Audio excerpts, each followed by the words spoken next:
बद्री विशाल भगवान की जय। लक्ष्मी नारायण भगवान की जय। मार्गशीर्ष मास की जय। कृष्णचंद्र भगवान की जय। रामचंद्र भगवान की जय। नित्य प्रति की भांति अपना सत्संग निरंतर चल रहा है।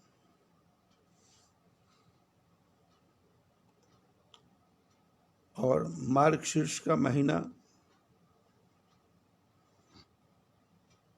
जिसके बारे में मैंने शुरू में चर्चा की थी, शीर्ष मैंने होता है ऊपर, ऊपर से ऊपर से ऊपर, और मार्ग मैंने होता है रास्ता। और भगवान कृष्ण गीता में इसी के बारे में चर्चा करते हैं कि 12 महीनों में जो सबसे उत्तम महीना है, जिसका नाम है मार्गशीर्ष, वो महीनों में महीना मैं हूं। पक्षियों में गरुड़ में हूं, पर्वतों में हिमालय में हूं, नदियों में गंगा में हूं। तो इस महीने में हमको क्या करना है? मनुष्य का जन्म मिला है और इस जन्म के साथ में हमारे जीवन के साथ 84 लाख योनियों का संबंध है।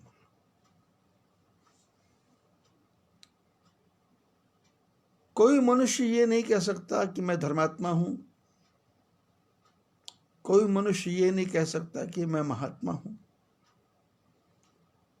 कोई मनुष्य ये नहीं कह सकता मैं दुष्ट हूं, सज्जन हूं। यही क्षण रघुपति जस करही, सो तही तत्क्षण होई। राम भगवान जिसको जिस समय जैसा बना देते हैं, उसको वैसा बनना पड़ता है और वो बनने को मजबूर हो जाता है।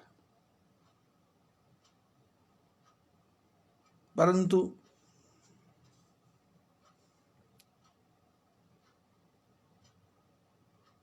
बड़े बड़े जो ज्ञानी हैं या शास्त्रों के निर्माता हैं, या जिन्होंने अपने जीवन के शास्त्रों का, जीवन के अनुभवों का निचोड़ शास्त्रों में लिखा, उन सब शास्त्रों को पढ़ने के बाद, जीवन जीने के बाद में कुछ बातें जो समझ में आई, उसकी चर्चा वेदव्यास जी ने की, दक्षिण के आचार्यों ने की,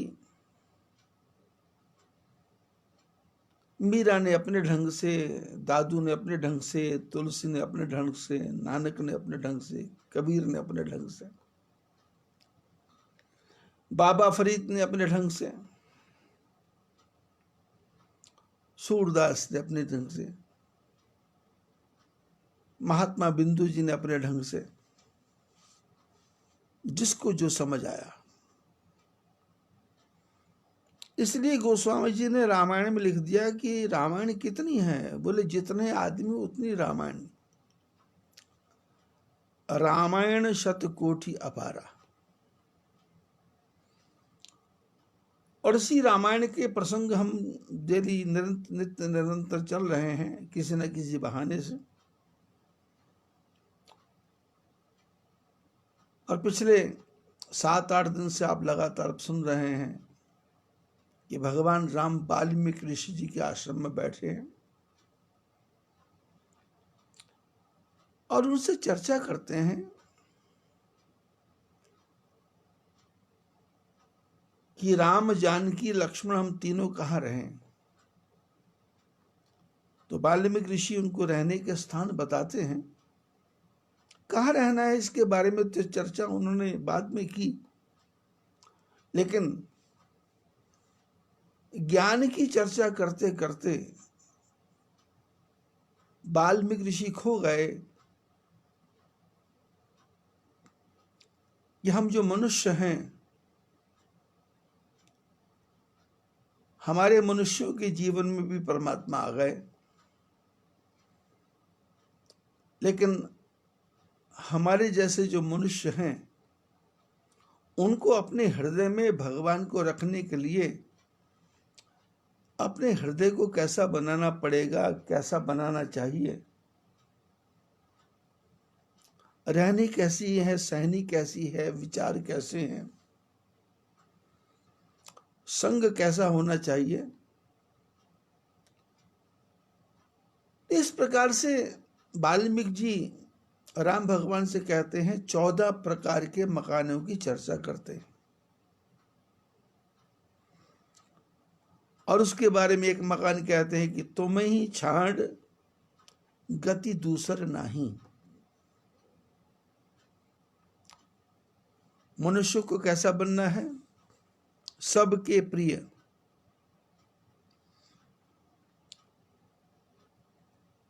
ये संसार है,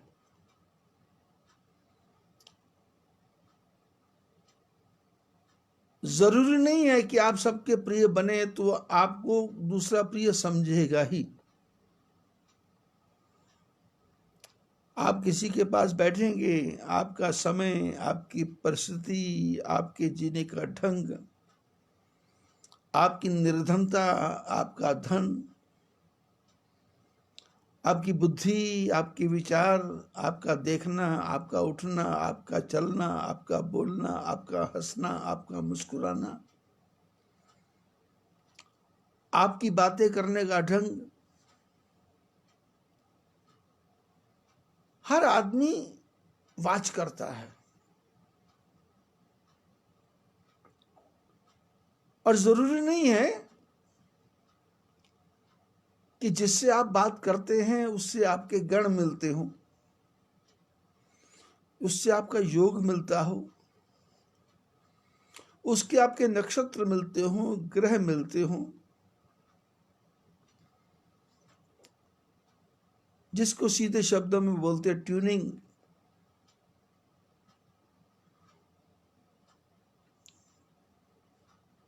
मैं कुछ बोलना चाहता हूं, सामने वाला कुछ और सुनना चाहता है। मैं कुछ और बोल रहा हूं, सामने वाला कुछ और ही समझ रहा है। मैं कुछ और बता रहा हूं और उसका दिमाग कहीं और चल रहा है। मैं बोलता जा रहा हूं पर उसके विचार कहीं और जा रहे हैं। तो सबसे पहले ट्यूनिंग। तो कैसा बनना है? सबके प्रिय। समय को देख करके, परिस्थिति को देख करके, माहौल को देख करके, दूसरे के मूड को देख करके, दूसरे के मन को देख करके, स्थान को देख करके, समय को देख करके, परिस्थिति को देख करके और वातावरण को देख करके यदि आप कोई बात कहेंगे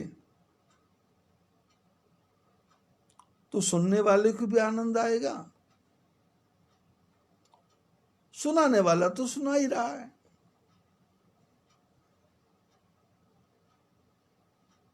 कल किसी ने मेरे से चर्चा की थी, क्योंकि सत्संग चलता है तो लोगों के फोन भी आते हैं। YouTube पर जो मेरा सत्संग चलता है उसके ऊपर लिखा है फोन नंबर 9997148400। तो कई लोग फोन करते हैं। कल बर्मिंघम से फोन आया था,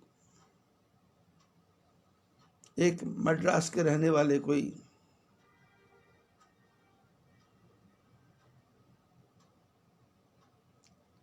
एस मणिशंकर हैं। उनका प्रश्न था कि महाराज आप कहते हैं भगवान का ध्यान करो, लेकिन मन भगवान के ध्यान में लगता नहीं है।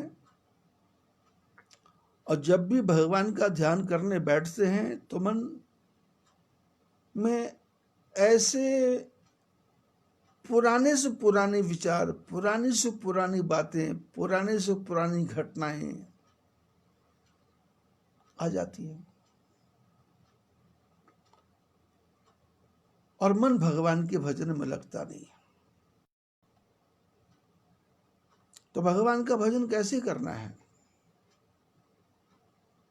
सबके प्रिय ठीक है, लेकिन पहले भगवान के तो प्रिय बन जाए। तो मैंने उनसे प्रश्न का बात की। मैंने कहा देखो भाई, कोई कमरा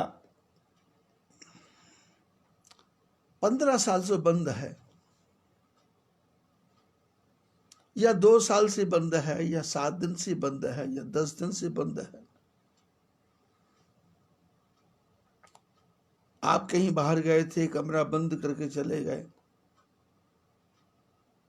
तो जब आपने कमरे का लॉक खोला, ताला खोला, तो देखा ताले के अंदर, दरवाजा खुलते अंदर जाले लगे हुए हैं।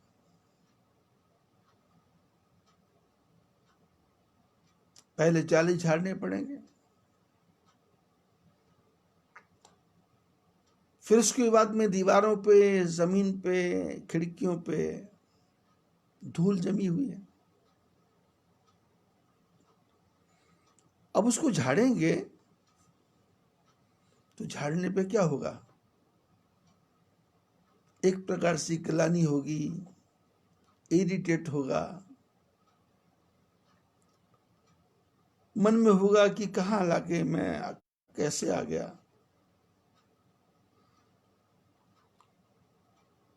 अब कमरा साफ करना है तो कमरा साफ करने के लिए पहले तो कचरा ही निकलेगा,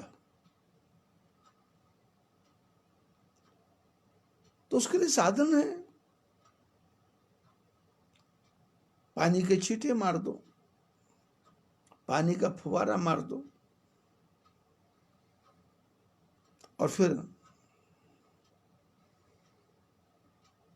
सीख वाला झाड़ू लो।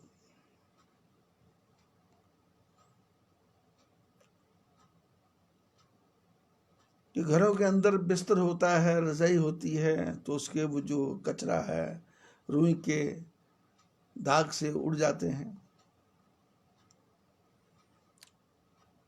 मैं एक बार शिमला में गया था, हिमाचल में, तो हमारे एक सिख परिवार हैं वहाँ, दिलजीत सिंह जी। तो उनके घर में रुकने का सौभाग्य मिला।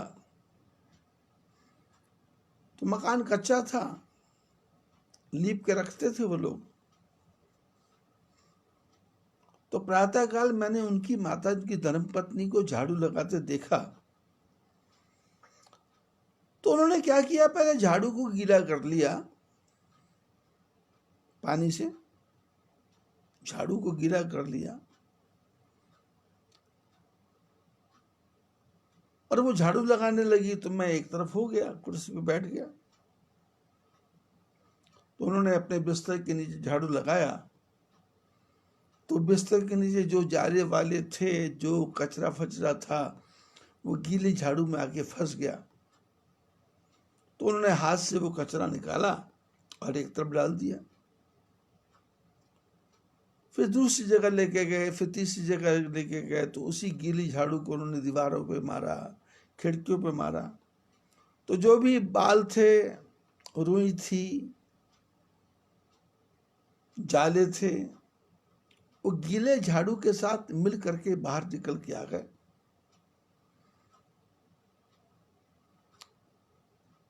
और हल्का सा पोछा लेकर के उन्होंने पूरे कमरे में लगाया और पूरा कमरा एकदम स्वच्छ हो गया।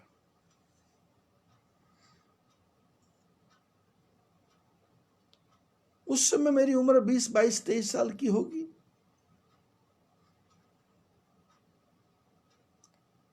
लेकिन ज्ञान मिला, बुद्धि मिली, समझ आई।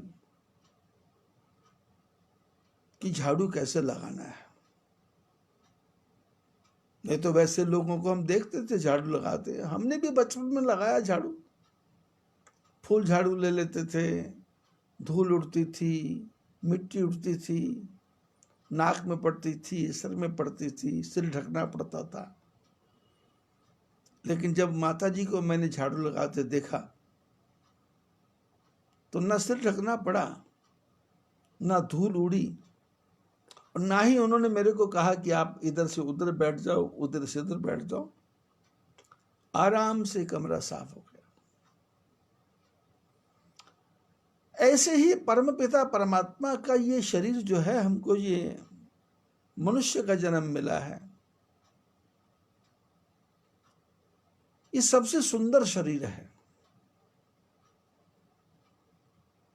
मनुष्य का जीवन, मनुष्य का शरीर सबसे सुंदर है। लेकिन इस शरीर के अंदर जो कचरा है वो 84 लाख योनियों का है। पता नहीं किस समय आपके मन में शराब पीने की वृत्ति आ जाए, पता नहीं किस समय आपके अंदर मांस खाने की वृत्ति आ जाए। आप दिन में नहीं खाते, आपने मांस को छुआ भी नहीं है, आपने अंडे को देखा भी नहीं है, लेकिन स्वप्न में आपको ऐसा वातावरण बनेगा कि आप अंडा खा रहे हो, मांस भी खा रहे हो।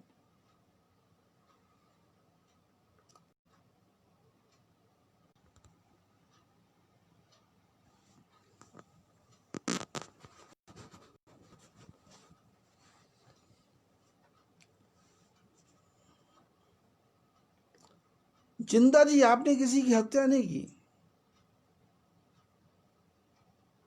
स्वप्न में आप शराब भी पी रहे हो, मारकाट भी कर रहे हो। इसका क्या अर्थ है? हजारों जन्म बीत गए हैं।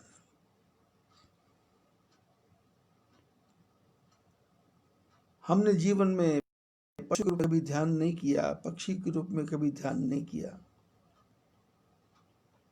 परमात्मा को याद करने की बात क्या है, भगवान के नाम की बात चर्चा नहीं हुई पशु के जीवन में।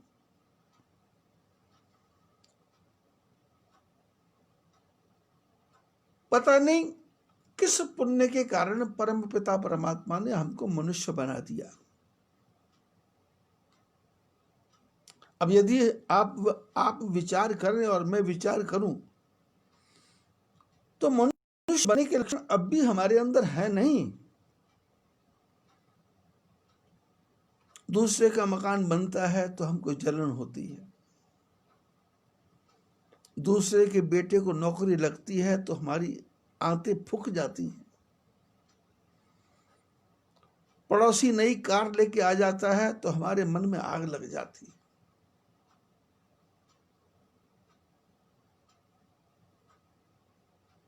पड़ोसी के घर में लड़का पैदा हो जाता है तो हमको दुख होता है, हमारी बेटियां, इसके बेटा क्यों हुआ। दूसरे के 10 संतानें पैदा हो जाती, हमारे यहाँ एक भी नहीं होता, मन में जलन होती है। हे परमात्मा, इनका कोई ना कोई मरे तो ठीक है। पड़ोसी कोई हमारे से विरोध करता हो तो हम मन ही मन भगवान से प्रार्थना करते हैं, प्रभु इसका बेड़ा गर्क करो, इसकी जिंदगी तबाह करो, इसका सत्यानाश हो जाए, इसके घर में आग लग जाए, इसके बेटे का एक्सीडेंट हो जाए, इसकी बहू मर जाए, इसका भाई मर जाए, इसकी टांग टूट जाए, इसका हाथ टूट जाए। लेना देना कुछ नहीं है, पर जन्म जन्म का जो हमारा पाप है, जैसे कुत्ते की वृत्ति है दूसरे को देख के भौंकना, बिल्ली की वृत्ति है कि किसी का नुकसान हो तो आनंद आएगा, मक्खी की वृत्ति है कि दूसरे की चाय में गिर के उसकी चाय भी बर्बाद करना और अपना जीवन भी बर्बाद करना। ऐसी पता नहीं कितने जन्मों से हमारे को ये गंदी आदतें पड़ी हुई है, ये छूटती नहीं है। और परम पिता परमात्मा ने पता नहीं किस गुण के कारण, कौन सा गुण देख करके हमको मनुष्य बनाया, और मनुष्य बनने के बाद में किसी महापुरुष के संग से हमको पता लगा कि भगवान का भजन करो। तो भगवान का भजन करेंगे तो यदि आप कहेंगे कि करते ही भगवान का भजन चालू हो जाए तो होना मुश्किल है। पहले तो कचरा निकलेगा, पहले तो धूल निकलेगी, पहले तो मिट्टी उड़ेगी,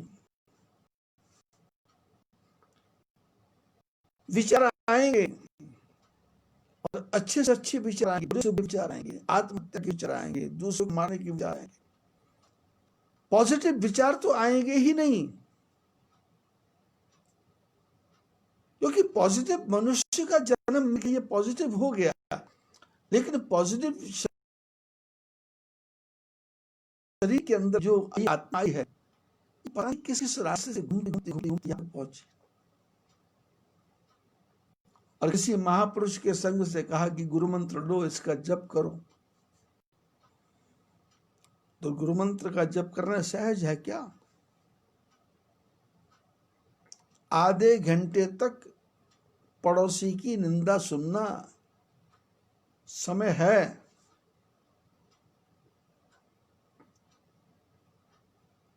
न्यूज़पेपर पूरे का पूरा पढ़ना समय है। उपन्यास पढ़ने के लिए समय है।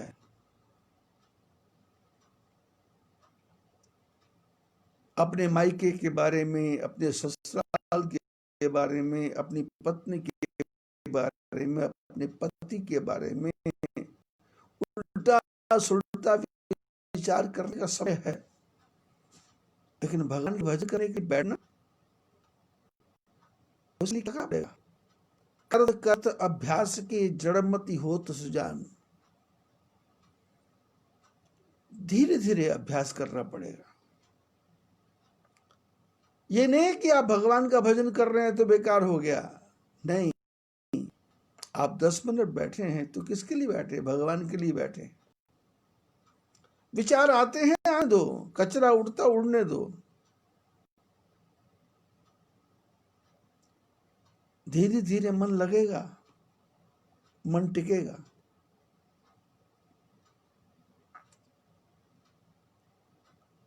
दिन में भगवान का ध्यान नहीं आए तो बिस्तर पर जब सोते हो तो अकेले में सोते सोते गुरु मंत्र का जप करना शुरू कर दो।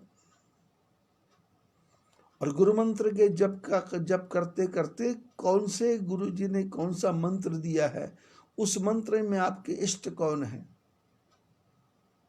भगवान कृष्ण है। आंख बंद करके भगवान कृष्ण की झांकी को देखना शुरू करो। दिखेगी नहीं, पर शुरू तो करो। मुकुट देखोगे, कुछ और ही विचार आ जाएगा। भगवान का भजन करोगे,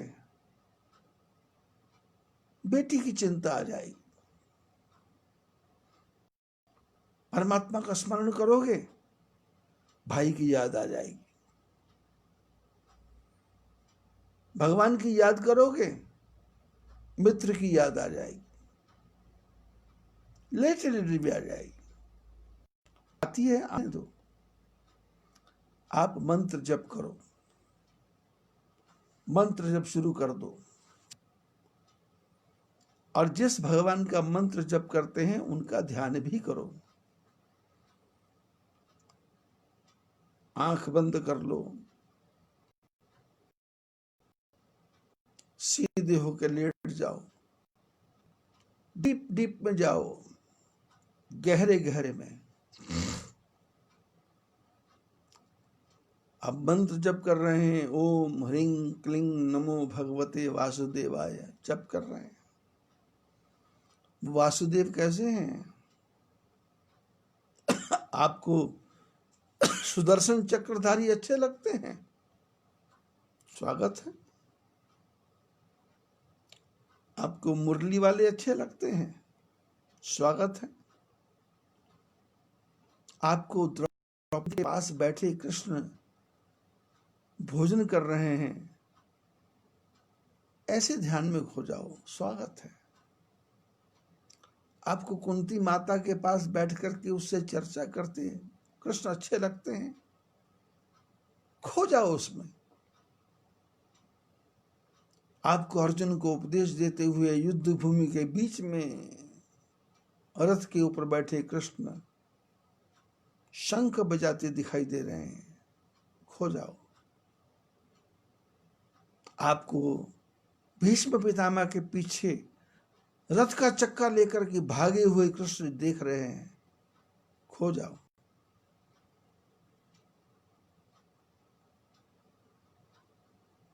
द्रौपदी की साड़ी को बढ़ाते हुए कृष्ण दिखाई दे रहे हैं, खो जाओ।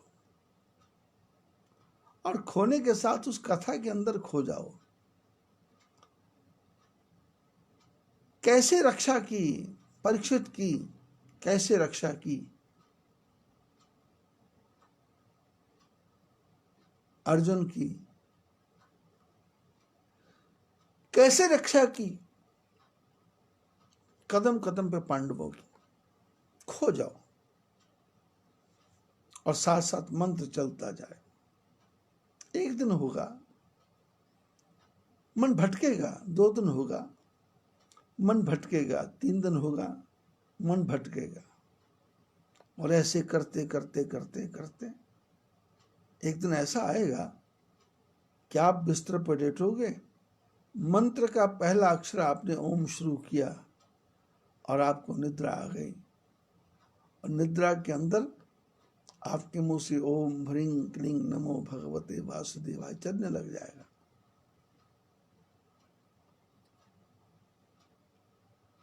गहरी निद्रा आएगी, नींद की गोली खानी पड़ेगी नहीं, करवट बदलनी पड़ेगी नहीं, जिस अवस्था में पड़े हैं उसी अवस्था में आपकी नींद खुल जाएगी।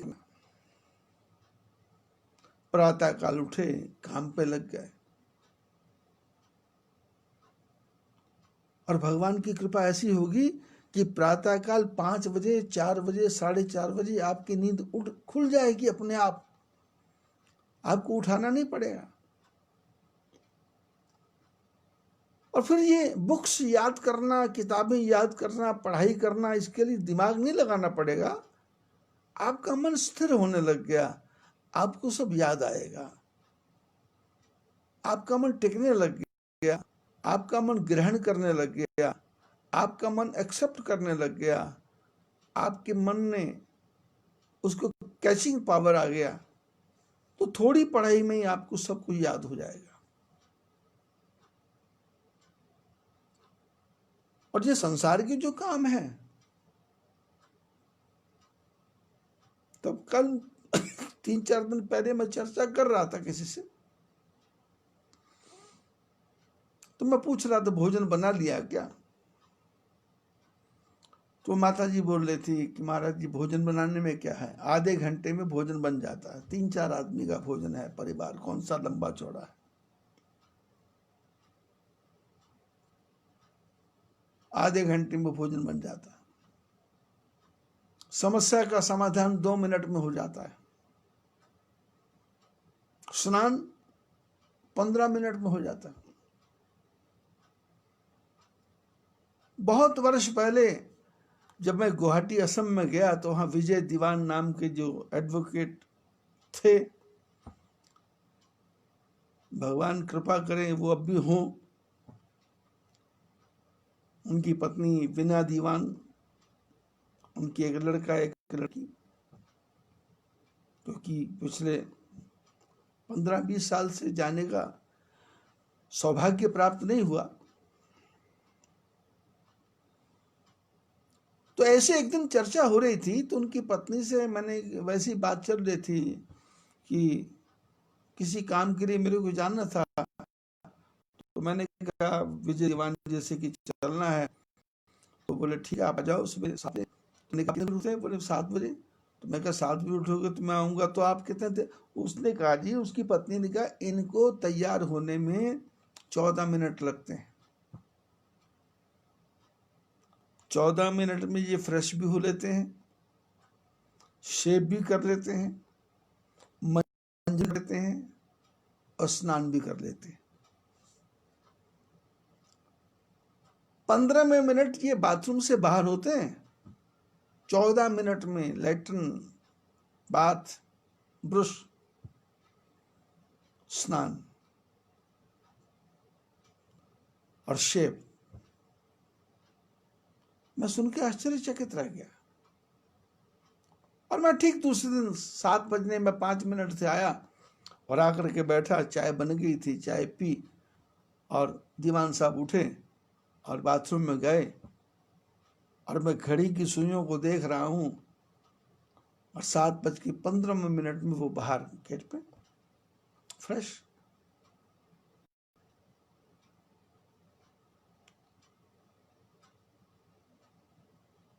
किसी काम को करने में समय नहीं है, किसी समस्या के समाधान में समय नहीं है। हमने अपने जीवन को ऐसा आलसी बना लिया, ऐसा उलझा लिया, ऐसा अपने आप को ढाल लिया कि कैसे होगा, कैसे होगा।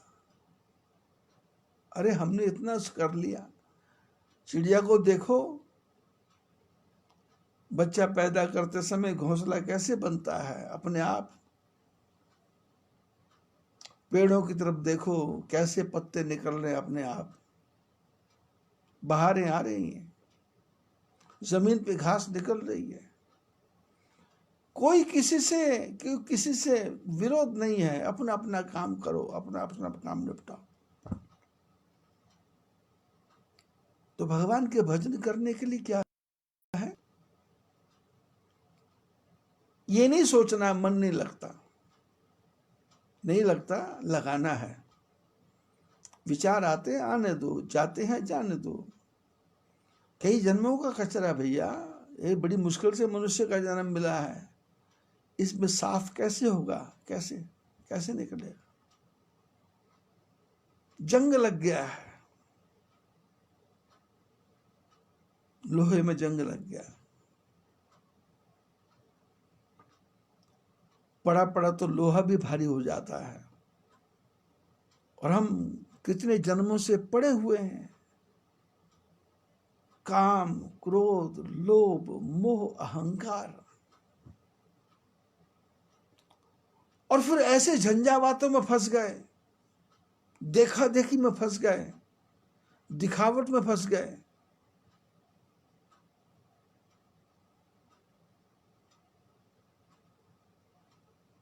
बेटे का पहला जन्मदिन, दूसरा जन्मदिन, तीसरा जन्मदिन, शादी की एनिवर्सरी,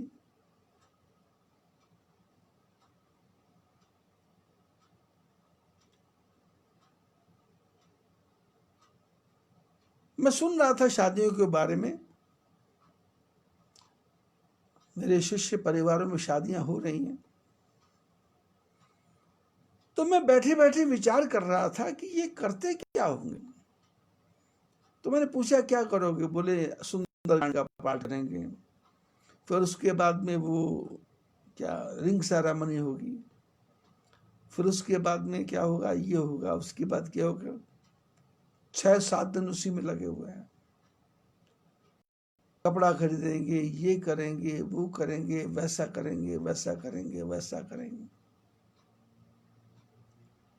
जितना समय आपने एक शादी में बर्बाद किया, क्या इससे थोड़ा सा समय भी भगवान के भजन में लगाया? क्या नहीं लगाया। और होना क्या है? एक लड़का लड़की का मिलन है, उसके लिए आडंबर कितना है, दिखावा कितना है, शो कितना है, वीडियो कितनी है। यदि इसी काम के लिए बोल दिया जाए कि भगवान के भजन का समय निकालना है, तो वो कहता है मेरे पास टाइम कहाँ है। और शादी में जाना है तो बेटा भी तैयार है, बेटी भी तैयार है, पत्नी भी तैयार है, बहू भी तैयार है, भांजी भी तैयार है, भतीजी भी तैयार है। जबकि शास्त्रों ने कहा था कि परिवार में यदि शादी हो तो बेटियों को उन शादी पे नहीं जाना चाहिए, वहां जाकर के उनके मन में एक प्रकार से बुरा विचार आता है। नौजवान लड़कों को भी नहीं वहां जाना चाहिए, उनके मन में भी विचार गंदे आते हैं। वृद्धों को जाना चाहिए, बुढ़ों को जाना चाहिए, और कम से कम लोगों को जाना चाहिए, ज्यादा दिखावा नहीं करना चाहिए।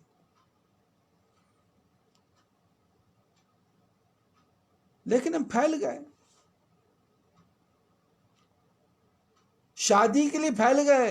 लेकिन यदि परिवार में किसी की मौत हो तो क्या बोलते हैं कि 3 दिन में सब निपटा दो, छमाही भी कर दो, साल का भी कर दो, पैसा दो, पंडित जी से जान छुड़ाओ।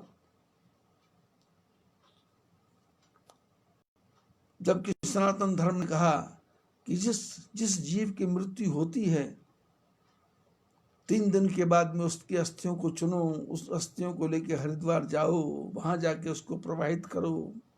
प्रवाहित करने के बाद में 13वें दिन तक उनका 12वां 13वां जो भी करते हैं उसको करो, फिर उस आत्मा को विदा करो वहां से। आत्मा 12 दिन तक जाती नहीं है। यदि आप ये विचार करो कि मरने के बाद आत्मा निकल करके उसी दिन यमराज के पास जाती है, यमराज के पास नहीं जाती।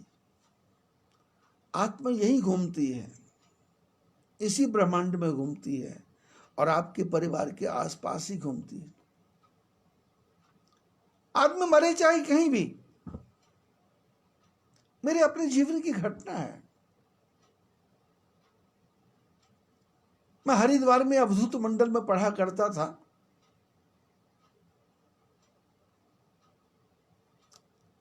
आचार्य कक्षा में, भगवान दास संस्कृत महाविद्यालय में आचार्य की कक्षा मैंने की वहां से।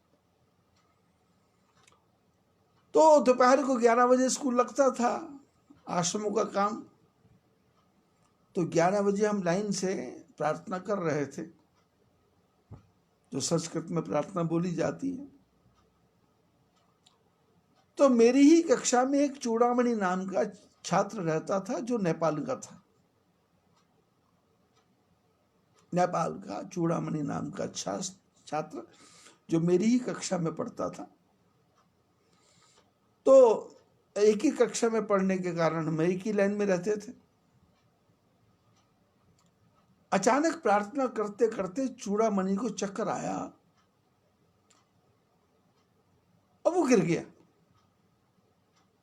प्रार्थना बंद हो गई। हम लोगों ने उठाया, उठा के उसको मुंह में पानी डाला। क्या हुआ क्या हुआ? बोले कुछ नहीं हुआ, कुछ नहीं, ठीक है। सावधान होके बैठ गया। हमारे अध्यापकों ने, आचार्यों ने कहा कि बच्चों को स्कूल ले जाओ, चूड़ामणि को ले जाओ। पूछा डॉक्टर के पास जाना? बोले नहीं। कुछ सवेरे खाने में परेशानी हुई? बोले नहीं। कुछ बुरा स्वप्न आया क्या? बोले ना। कुछ चक्कर वगैरह तो नहीं आ रहा? बोले ना। हॉस्पिटल चले? ना।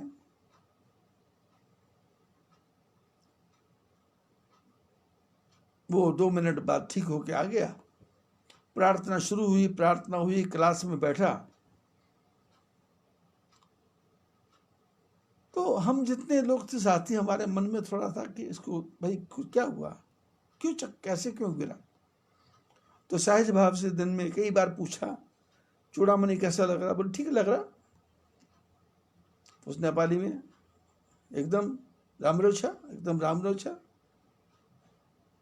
जाति जाति हुन्छ, ठीक छ, ठीक छ।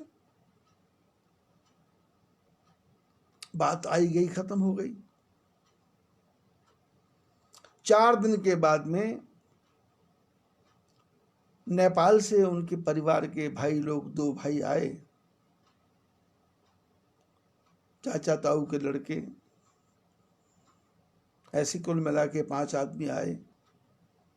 आश्रम के बाहर आए तो मैं गेट पे था। देखा नए आदमी है तो पूछा कैसे आए, बोले जी चूड़ामणि नाम का एक बालक रहता है। बोले हाँ, मैंने कहा रहता है, मेरे साथ ही है। बोले मिलना है। मैंने कहा चलो मैं लेके चलता हूँ। उनको लेके आए, आके बैठे तो चूड़ामणि ने देखा कि नेपाल से लोग आए हैं, क्यों आए हैं, तो बोले कैसे आए। तो उन्होंने पहले चर्चा नहीं की, हमने पानी वानी लाए, चाय वगैरह जो कुछ भी था उस समय, दूध वगैरह जो भी था दिया लिया। भोजन का समय था, भोजन करवाया। भोजन करने के बाद में बैठे। बैठने के बाद हमारी कक्षा के 2-4 लड़के थे, वो भी बैठ गए। भाई कैसे आए, तो फिर उन्होंने चर्चा की कि आज के 4 दिन पहले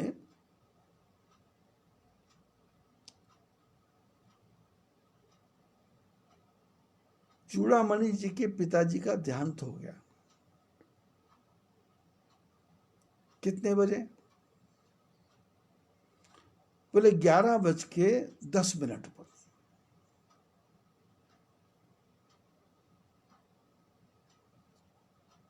और हमने मिलान मिलाया कि 4 दिन पहले 11:10 पर ही ये जमीन पे गिरा था। मैंने वो जो आत्मा, चूड़ामणि जी की आत्मा शरीर से निकली, चूड़ामणि जी की आत्मा शरीर से निकली,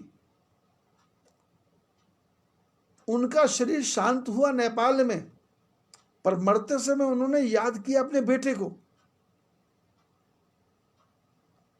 कहाँ नेपाल, कहाँ हरिद्वार, अवधूत मंडल आश्रम, कहाँ प्रार्थना का समय।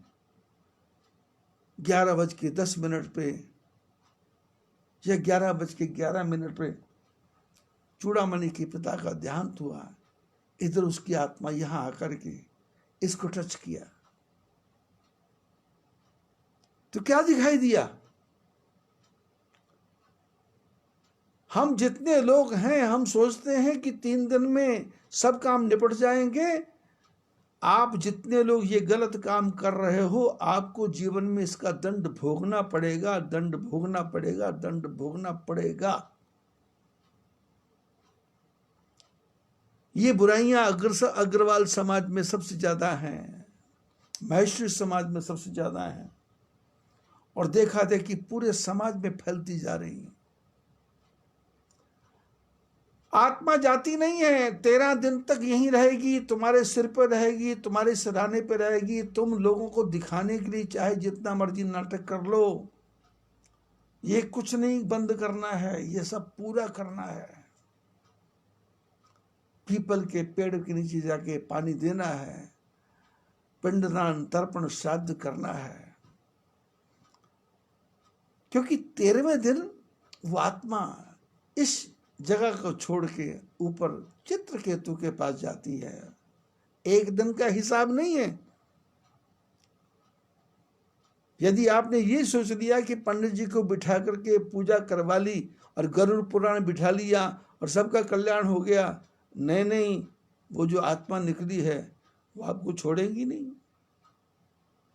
एक दिन में नहीं छोड़ेगी, 13 दिन। और 13 दिन के बाद में मां के गर्भ में जाके बास मिलता है। यदि आप जल्दी जल्दी निपटा दोगे तो किसी मां के गर्भ में नहीं जाएगी वो आत्मा, वो किसी कुत्ते के पेट में चली जाएगी, किसी गधे के पेट में चली जाएगी, किसी सुअर के पेट में चली जाएगी, किसी चिड़िया के पेट में चली जाएगी। उसको मनुष्य की जोड़ी नहीं मिलेगी, क्योंकि तुमने सारे काम निपटा दिए, 3 दिन में निपटा दिया। अरे चिड़िया के बच्चे का अंडा, उसको भी सेने में टाइम लगता है। एक बिल्ली अपने बच्चे को बड़ा करने के लिए कितनी गर्मी देती है शरीर की। एक कुतिया अपने बच्चे को पालन करने के लिए कहां कहां से खा के आती है और कैसे आके गिनती है, कैसे आके समेटती है। और हमने मनुष्य के जीवन को ऐसे बेकार देख लिया। 3 दिन में खत्म, 6 दिन में खत्म। 6 दिन में खत्म नहीं होगा। यदि आप चाहते हैं कि आपके पिताजी मरने के बाद में उनको मनुष्य का जन्म मिले, तो 13 दिन के बाद श्राद्ध करना है। चूड़ामणि के पिताजी नेपाल में मरे 11:11:10 पे, और 11:10 पे ये बेहोश होता है। पता कुछ नहीं है, फोन का समय नहीं था, टेलीग्राम का समय नहीं था। 4 दिन बाद परिवार के लोग आते हैं। तुम कहते कागज की लेखी, पर मैं कहता आंखों की देखी। 1985 में 1985 में मैंने हरिद्वार में आश्रम बनाया। पुराना बना हुआ मकान लिया था, एक कमरा था,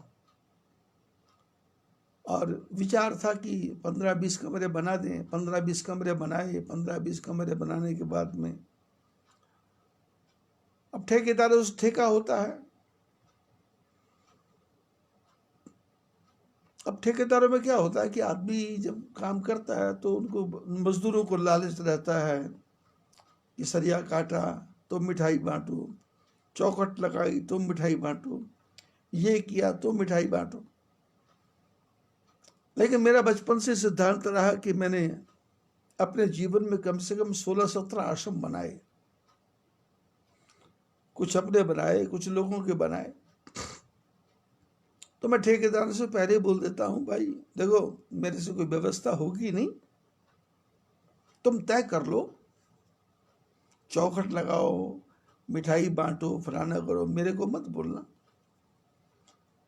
क्योंकि खुशी, आश्रम बनने की खुशी मेरे को नहीं है। बनता तो भी ठीक था, नहीं बनता तो भी ठीक था। गाड़ी है एक, तो गाड़ी लेने की भी मेरे को कोई खुशी नहीं है। आ गई ठीक है, नहीं आती तो भी ठीक था।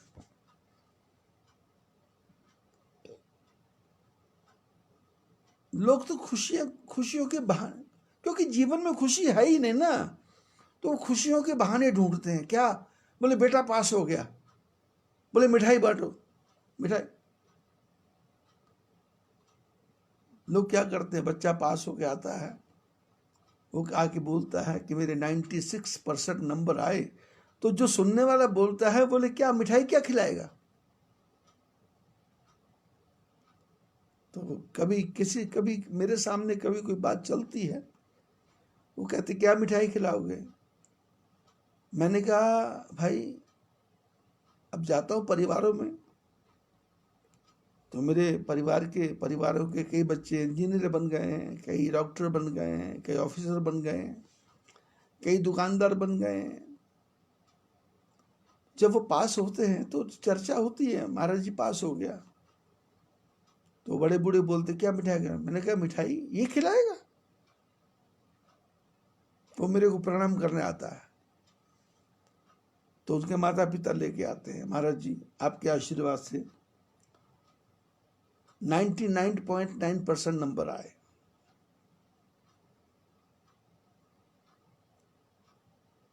मैं अपनी जेब में से 500 रुपये, 1000 रुपये निकाल के उसको देता हूँ, बेटे ये लो, तुमने मेहनत की है और इसको अपने पास रखो और पार्टी करो, खाओ पियो मजे लो।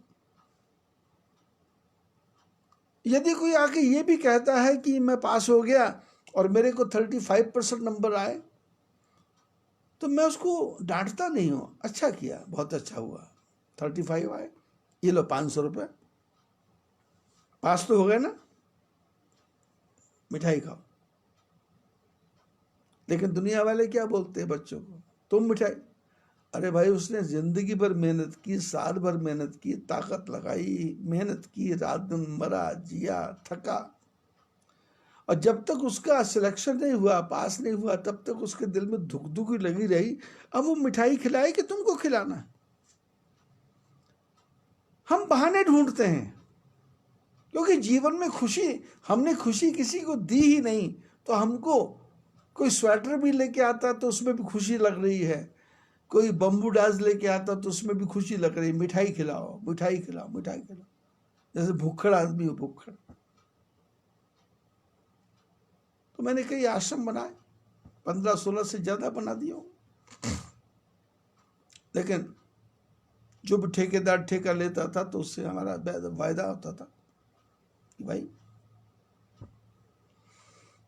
कुछ भी काम करना है तो मेरे को नहीं बोलना मिठाई लाओ, तुम्हारे को पैसा दे दिया, मजदूरों को जैसे मर्जी खुश रखो, क्या करना क्या नहीं करना मेरे को। 1985 में जुलाई अगस्त का महीना था, आश्रम पूरा होने वाला था, मेन गेट लगने वाला था, मेन गेट लगने वाला था।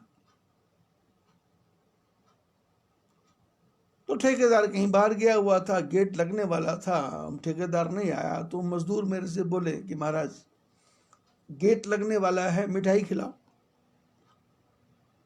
अब मेरे मुंह से निकल गया ऐसे ही कि मेरा बाप मर गया है क्या कि जो मैं आपको मिठाई खिलाऊं। बोला तो गुस्से में मैं।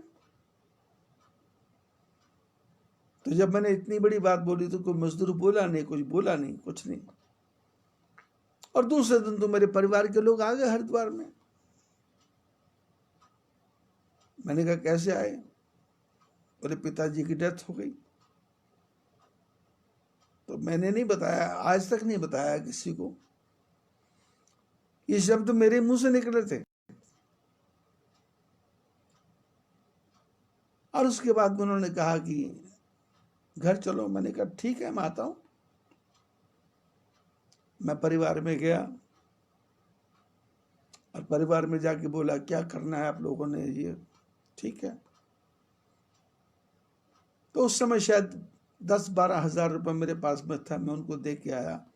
मैंने कहा इनका जो भी विधि विधान है वो आप करो, पूजा करो। मैंने आत्मा शरीर से निकलेगी। यदि आप सोचेंगे कि वो 3 दिन में चली जाएगी, नहीं, 4 दिन में चली जाएगी, नहीं, 13 दिन लेगी। 13 दिन के बाद में यदि आपने पूरा किया है तो वो किसी ना किसी मनुष्य योनि में जाएगी। यदि आपने हड़बड़ी की तो समझ लेना वो तो सांप बनेगा या गंदी नाली का कीड़ा बनेगा या किसी चिड़िया के पेट में चला जाएगा, मनुष्य नहीं बनेगा, उसका स्वर्गवास नहीं होगा। अब वो जो आत्मा गई है तो उसके लिए क्या करना है? ये हम जो मनुष्य बने हैं, ये मनुष्य भी इसलिए बने हैं क्योंकि हमारे जो पूर्व जन्म के लोग थे उन्होंने हमारे लिए पुण्य किया। मैं महात्मा के भेष में हूं, धन की कोई कमी नहीं है, सेवा करने वालों की कोई कमी नहीं है, संपत्ति की कोई कमी नहीं है। ये पिछले 12 महीने से दुनिया परेशान है, पर मैं 1 मिनट के लिए भी परेशान नहीं हूं। देने वाले दे रहे हैं, पैसा आ रहा है, महात्माओं की सेवा हो रही है, नाम मेरा हो रहा है, यश हो रहा है, प्रतिष्ठा मिल रही है। जो कथा मैंने जीवन में पूरे में नहीं की थी वो इन 12 महीने में मैं करता जा रहा हूं। जो विचार मैंने पूरे साल में, पूरे जीवन में नहीं किए थे, वो विचार इस समय मेरे जीवन में आ रहे हैं। और मेरे जो परिचित वाले महात्मा हैं, मेरे को जो जानकार महात्मा हैं, उनसे जब फोन पे बात होती है तो हर आदमी, हर महात्मा ये कह रहा बहुत परेशान है, गुजारा होना मुश्किल है, काम नहीं चल रहा, धंधा नहीं चल रहा। लेकिन मैं तो किसी से नहीं कह रहा। ये सब सहज भाव से क्यों हो रहा है?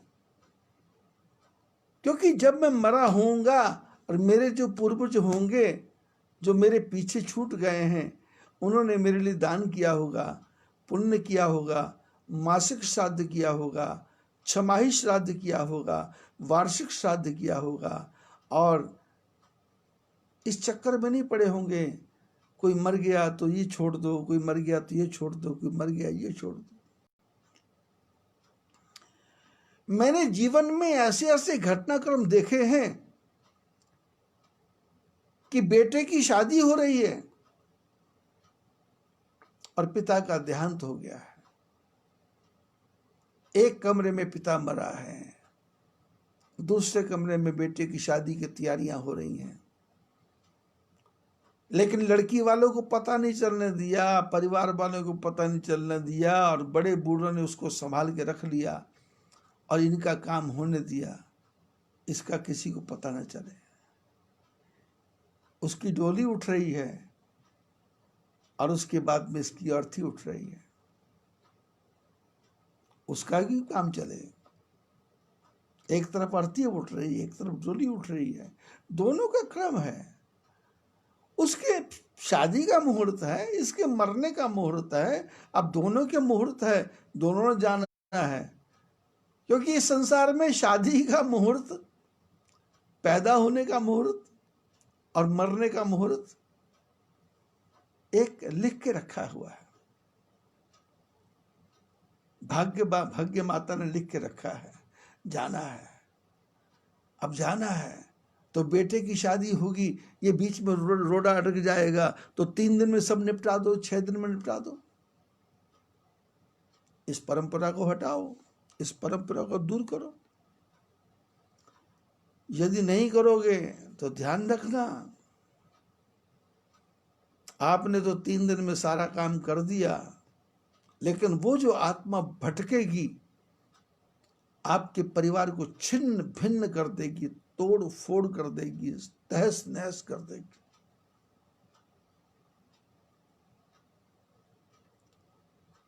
दान के समय दान देना है, पुण्य के समय पुण्य करना है, 13वें दिन की 13वीं करनी है। और समाज को भोजन करवाने की आवश्यकता नहीं है, ब्रह्म भोज, ये भोज, दुनिया पूरे गांव को भोजन नहीं, कुछ नहीं करने की आवश्यकता। सिर्फ उस आत्मा को तर्पण करो, उसके नाम का स्मरण करो, और सबसे बढ़िया क्या है, भगवान का भजन।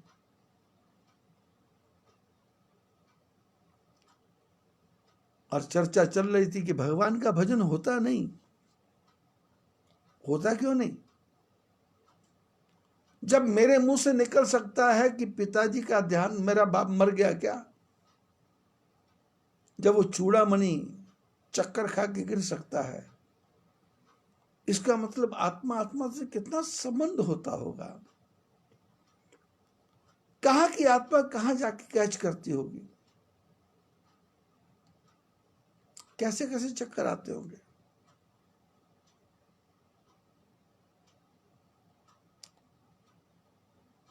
तो ये पुण्य कार्य करने में मन लगेगा कब? जब आप भगवान का भजन करना शुरू करेंगे तब। जब आपको पार्टी से फुर्सत नहीं है, केक काटने से फुर्सत नहीं है, डांस करने से फुर्सत नहीं है, डीजे बजाने से फुर्सत नहीं है, नाचने से फुर्सत नहीं है, शराब पीने से फुर्सत नहीं है, आवारागर्दी करने से फुर्सत नहीं है, लड़कियों की चर्चा करने से फुर्सत नहीं है, लड़कों की चर्चा करने से फुर्सत नहीं है, तो भजन कब होगा? और भजन क्यों होगा? और परमात्मा क्यों चाहेंगे कि तुम मेरा भजन करो? वाल्मीकि ऋषि बता रहे हैं कि सबके प्रिय, सबके हितकारी, सबके प्रिय बनो,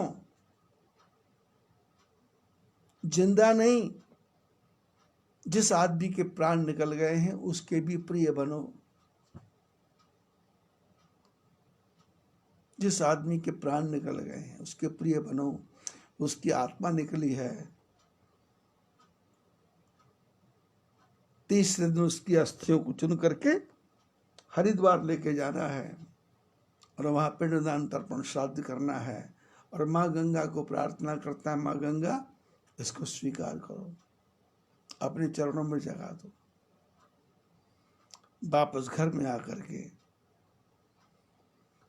पूरा लोक व्यवहार कर रहा है, आडंबर नहीं करना।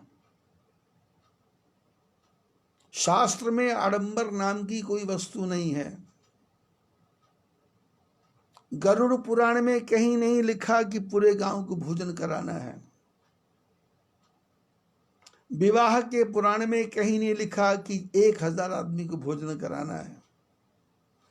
यज्ञोपवीत संस्कार में कहीं नहीं लिखा कि पूरे खानदान को इकट्ठा करना है। नामकरण संस्कार में भी ये नहीं लिखा कि सबको इकट्ठा करना है।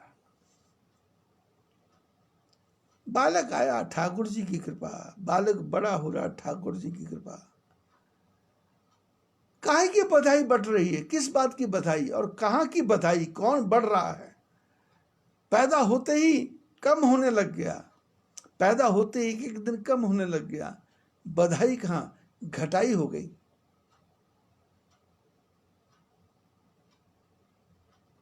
बेटे की शादी होती है, लोग बोले बधाई। किस बात की बधाई?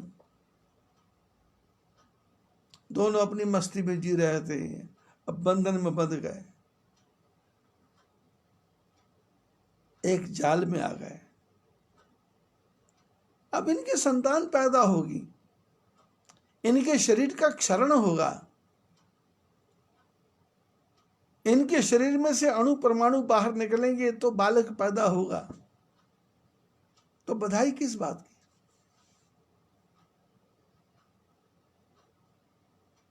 सौ पुत्र धृतराष्ट्र के थे, कौन नाम लेने वाला है? 60,000 पुत्र सगर के थे, कौन नाम लेने वाला है?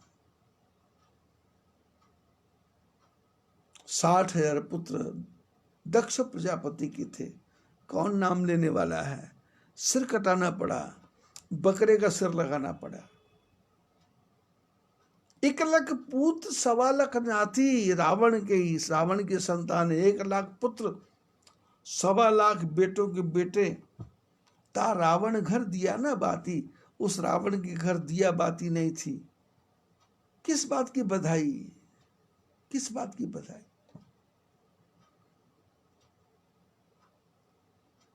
बधाई तब है जब आपका मन भगवान के भजन में लगा है। क्या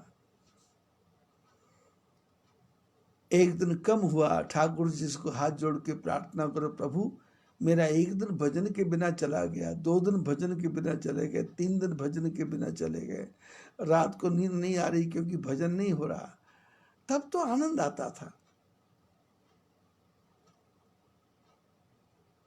भगवान के भजन में मन नहीं लगेगा,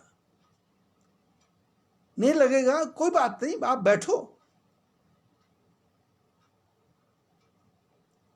जब पहली बार गाड़ी चलाना सीखते हो तो गाड़ी चलाना आता है क्या?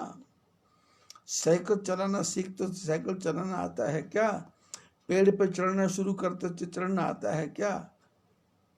बच्चा छोटा होता है तो उसको पैदा होते चलना आता है क्या? धीरे धीरे चलना सीखता है। हम चलना सिखाते हैं क्योंकि हमको पता नहीं चलेगा, हमारे लिए मुसीबत है।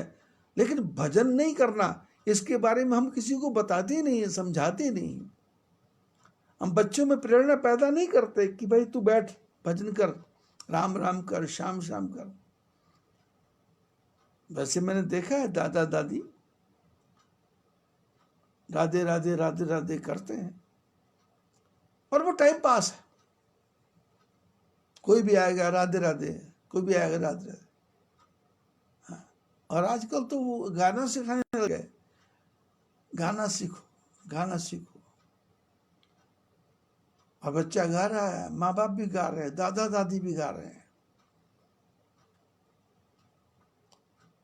चलना सिखा रहे हो, बैठना सिखा रहे हो। अरे मनुष्य जन्म के बाद में पता नहीं कौन सी योनि मिलेगी, भगवान का भजन करना भी सिखा रहे हो क्या?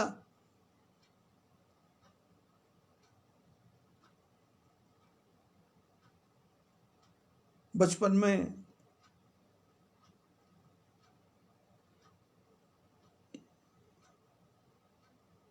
मेरे को अपने नाना जी के घर जाने का मौका लगा।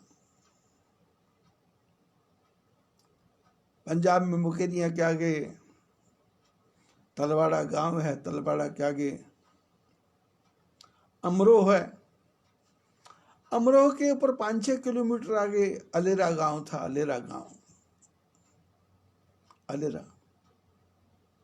वहाँ नाना नानी रहते थे, आम के बगीचे थे, छुट्टियां होती थी वहां जाते थे, छोटे छोटे छोटे आम चूसते थे, खाते थे, पीते थे। तो परिवार में पता नहीं कुछ क्या हुआ होगा, याद नहीं है, शायद वो लोग वैसे महामृत्युंजय का पाठ करवा रहे हो गए, तो नाना जी भी बैठे थे, नानी भी बैठी थी, परिवार के लोग बैठे थे, ब्राह्मण परिवार हम लोग। तो वो बैठते थे तो मेरे को बोलते तू बैठ, तो मैं भी माला लेके बैठ जाता था। तो माला फिरते थे, महामृत्युंजय का जप करते थे। अब मेरे को तो आता नहीं था, बच्चा था, लेकिन वो माला फिरता रहता था, घुमाता रहता था। तो वो बात आपस में बात करते, कितनी माला हो गई, बोले 11 माला हो गई, कोई बोलता है 21 माला हो गई, कोई बोलता है 31 माला हो गई। तो मैं भी बोल देता मेरी 100 माला हो गई। तो सब लोग खुश होते कि इसने 100 फेरी, इसने 100 फेरी, बेटा 100 फेरी मान। तो मैं दूसरे दिन 10 भी होता था तो 100 बोल देता था, 15 भी होता था 100 बोल देता था। पर देखा देखी क्या, माला फिरने की आदत पड़ी। परमात्मा के भजन में जैसे बैठेंगे मन नहीं लगेगा, क्योंकि मन हजारों जन्मों से भटक रहा है। एकदम कैसे लगेगा, एकदम तो कचरे निकलेगा। निकलने दो कचरा, विचार आते आने दो, मन घूमता घूमने दो, मन नहीं टिकता, बैठे रहो। भजन करते करते नींद आती है, वहीं सो जाओ, चिंता मत करो। और एक दिन समय आएगा कि वृत्ति जगेगी। विद्यते हृदय ग्रंथि छिद्यते सर्व संशया, ये हृदय की गांठ टूट जाएगी और वो आत्मा परमात्मा का साक्षात्कार होगा, साक्षात्कार। और ऐसा साक्षात्कार होगा कि यहां न भूख है, न प्यास है, न कष्ट है, उस आनंद ही आनंद है, परमानंद है, परमात्मा का आनंद है, सच्चिदानंद। वाल्मीकि ऋषि राम भगवान को कहते हैं कि सबके प्रिय सबके हितकारी। सबका जो जिंदा है उनके तो प्रिय बनना है, लेकिन जिनकी आत्मा चली गई उनके हित के बारे में भी सोचना है। क्यों? वो जीवन भर कमा कमा करके झूठ, छल, कपट, प्रपंच, कहां कहां से पैसा जोड़ करके उसने तुम्हारे लिए रखा।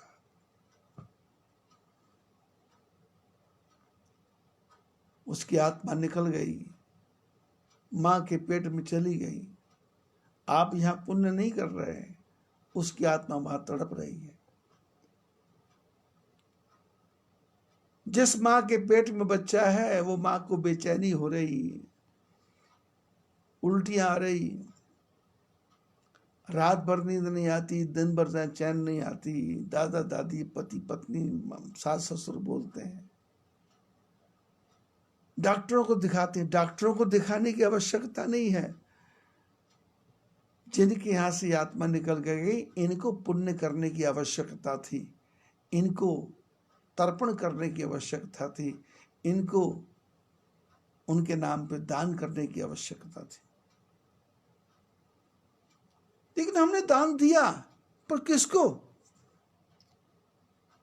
अपनी बेटियों को, अपनी बहुओं को, अपने बेटों को, अपने परिवार को, उन्हीं को नोट बांटते रहे, उन्हीं को करते रहे,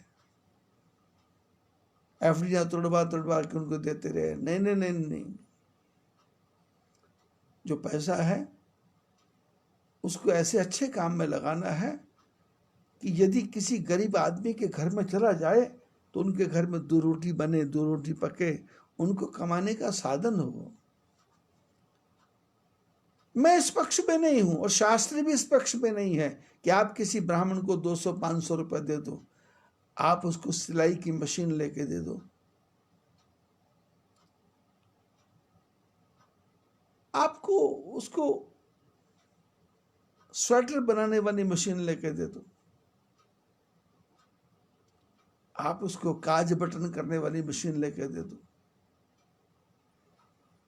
आप उसके घर में सामान लेके रख दो। कितने तरीके हैं दान करने के, लेकिन वो दान किसके लिए करना है? जिसकी आत्मा चली गई है उसके लिए करना है। और जिस ब्राह्मण को आप दान दे रहे हैं उसको बता देना कि हमने दान इसके लिए दिया है, आपको दे रहे हैं और आपने इसके लिए भजन करना है। ब्राह्मण भजन करेगा, उसका पुण्य उस आत्मा को मिलेगा। जीवित की, वाल्मीकि जीवित की चर्चा नहीं करते, जिंदा मुर्दे की भी करते हैं। सबके प्रिय सबके हितकारी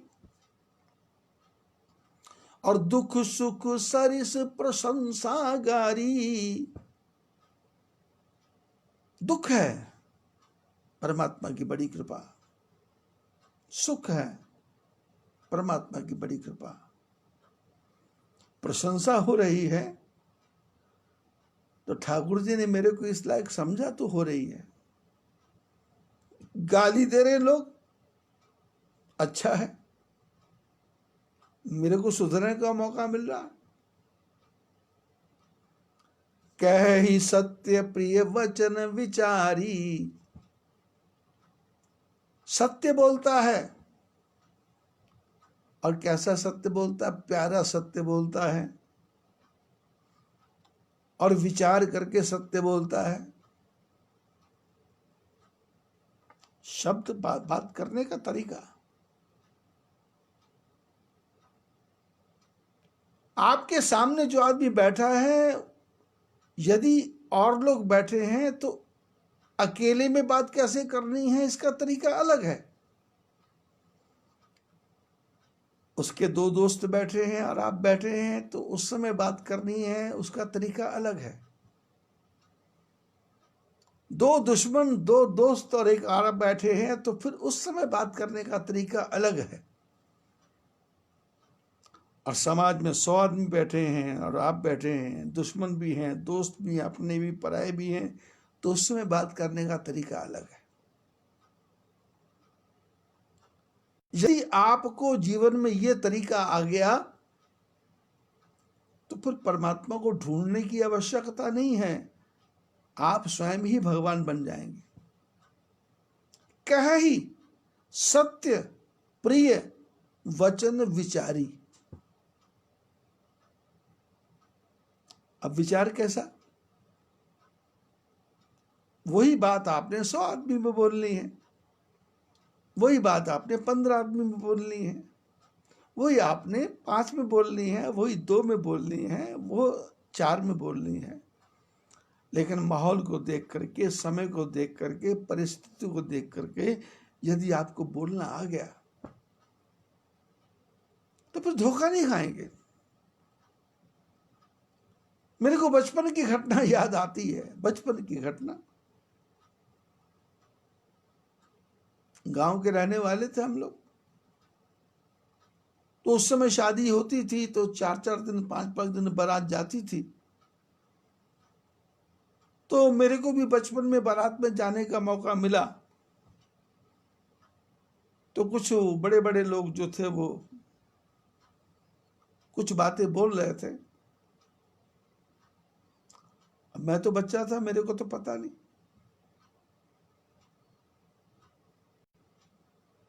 तो कोई आदमी बोल रहा था कि तुम्हारा बाप जा रहा, जो बिना बाप का पीछे रह जाए, माने कोई बात हुई होगी, जो बिना बाप का पीछे रह जाए, जो असली बाप का आगे जाए। तो अब अपने को तो समझता नहीं था, तो वो लोग बोल रहे थे तो मैंने भी कह दिया, जो असली बाप का वो आगे जाए, जो बिना बाप के पीछे रह जाए। वो तो बारात में कुछ करना था, उन्होंने जल्दीबाजी में थे, अब मैंने भी बोल दिया। लेकिन उसका अर्थ क्या है मेरे को पता नहीं। उसका अनर्थ क्या मेरे को पता नहीं। तो पीछे से किसी ने जोर से मेरे कान पे मारा। अब कान पे मारा तो मैंने देखा तो वो कोई नहीं थे, पिताजी थे। तो मैंने कहा क्यों मारा मेरे को? बोले ऐसा बोलते हैं क्या?